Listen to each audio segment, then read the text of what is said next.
So I want to do a video on how the mind, I call it Mind 2.0 for reasons I'll get into, but how the mind isn't like a computer program. It actually is a computer program, and it's running in your skull. And the problematic aspects of this is that, one, most of us don't even know it's running, and two, we mistake it for who we are. And so in a series of videos, I'm going to hit on this topic. It's a theme that comes up in the No Self, No Problem workbook, which should be out soon.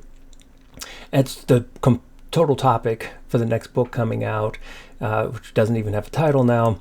And it's something I'm going to be talking about on some podcast. And I actually have a live Facebook event coming up tomorrow, and I'm going to put that in the description.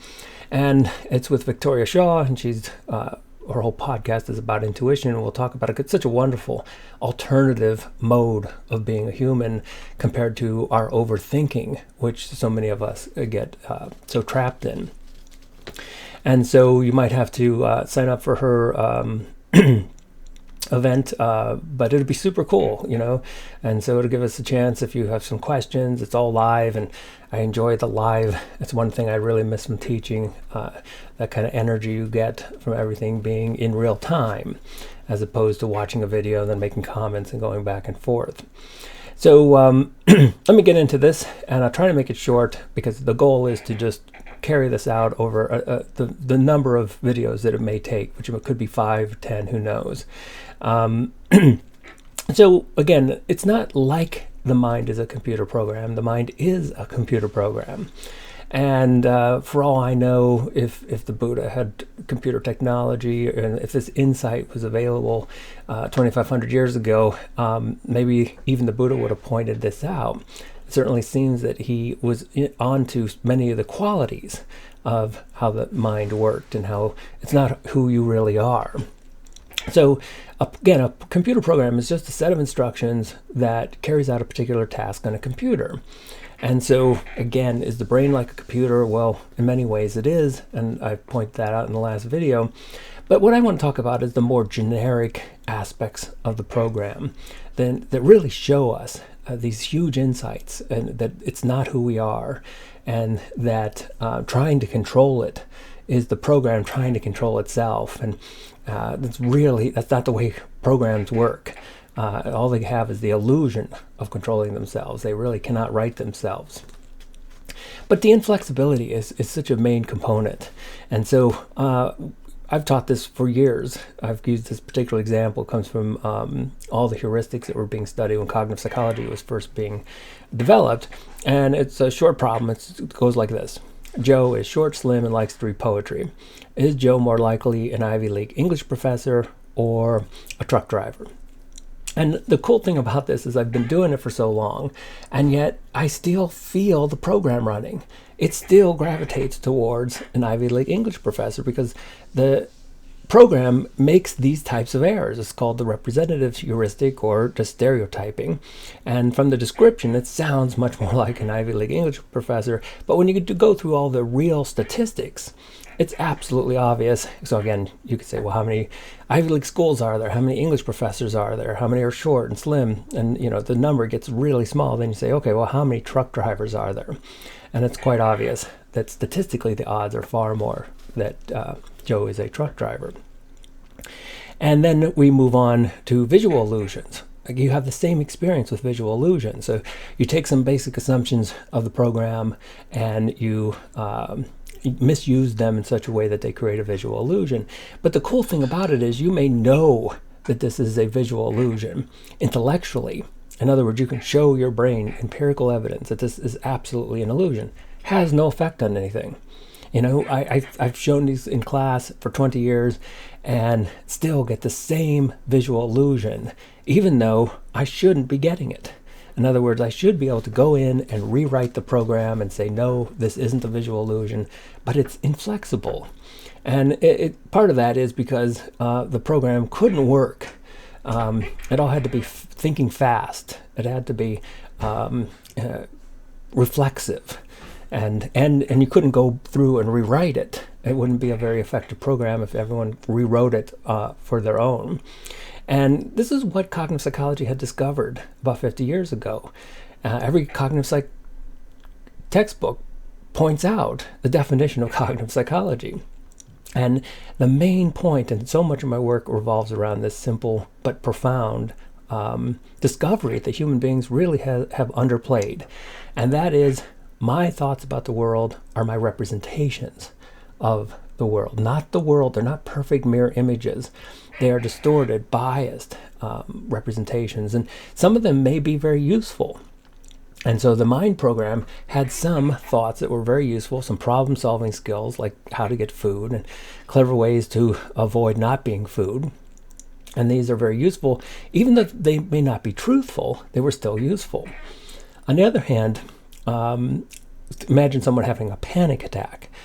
Now, in their situation, they're dealing with completely useless thoughts. And in fact, not only are they useless, they're causing all the problems.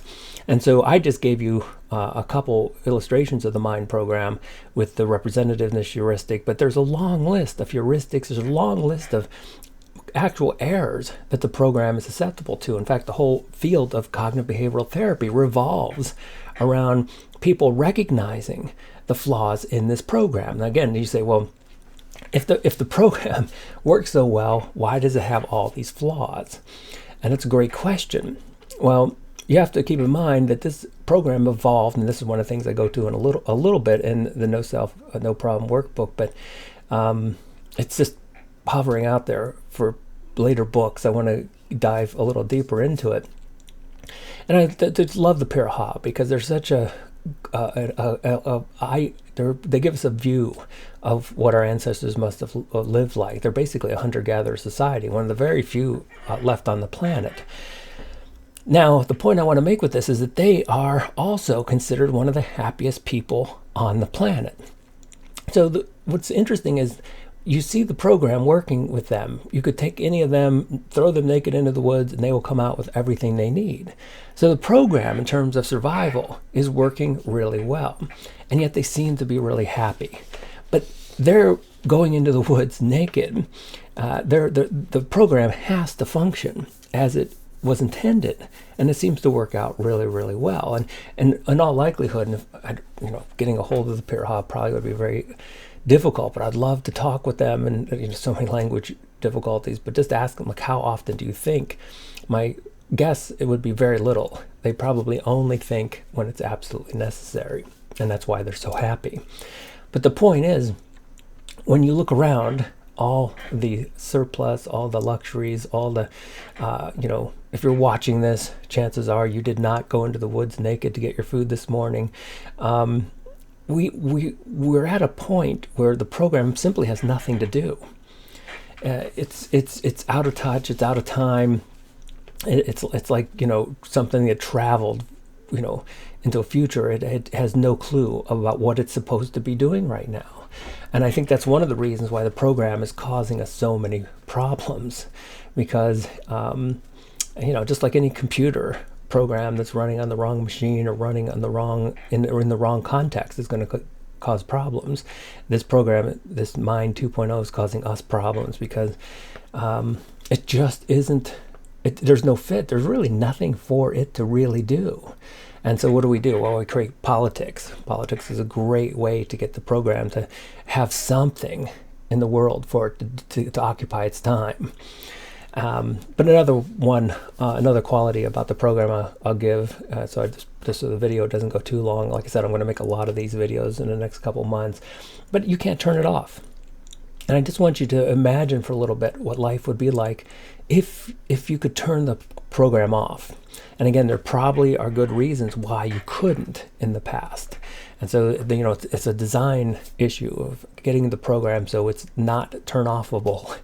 But imagine life where you could turn it off. So you have a big presentation the next day and you don't worry about it. Or you've got test results coming in and just turn the whole program off. And, there's a great scene where Data from Star Trek is in a phaser fight, and he's getting really nervous because his emotion chip is working, and someone suggests, well, why don't you just turn your emotion chip off? And Data says, that's a good idea, and he turns it off, and his emotion, and it's totally gone, and he has no more fear. And so many of us would really like that ability to turn it off. but that's the inflexibility of the program.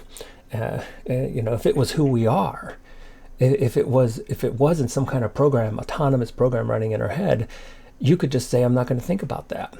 But that's not the way human experience is. In fact, it's actually set up the exact opposite.